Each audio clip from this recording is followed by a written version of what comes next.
Everyone, good morning. সকাল সকাল ভাবলাম যে আজকে আর চা বানাবো না, তো চা খেতে যাচ্ছি দোকানে। চলো চা খেতে যাওয়া যাক।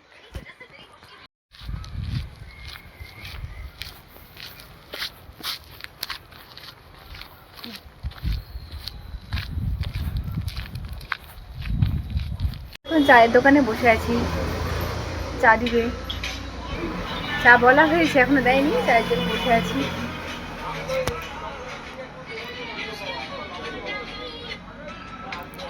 চা এখনো হচ্ছে,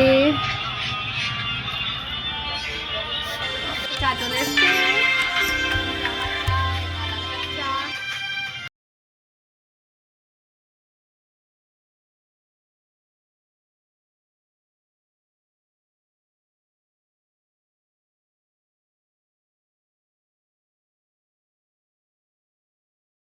আমরা বাড়িতে চা খাই, তো কিছু সময় একটু দোকানে চা খেতেও মন করে, যার জন্যই এসেছিলাম।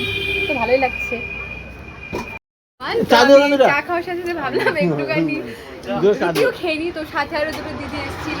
দিদি তো খালি হাসাহাসি করতেছি, এটাই চলে যাচ্ছে। এই যে দাদা তো খাওয়াতে ভীষণ ব্যস্ত, পেটটা এটা ওর কুয়া।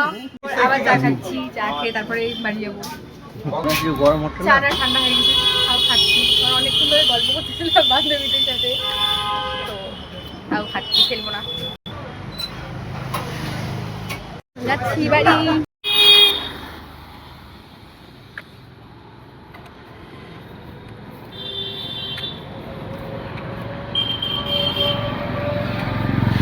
বাড়ি যাচ্ছি, তো দেখা হচ্ছে নেক্সট ব্লগে। এখন বাড়িতে অনেক কাজ আছে, সেগুলো করতে হবে, তারপরে দেখা হবে আবার। টাটা।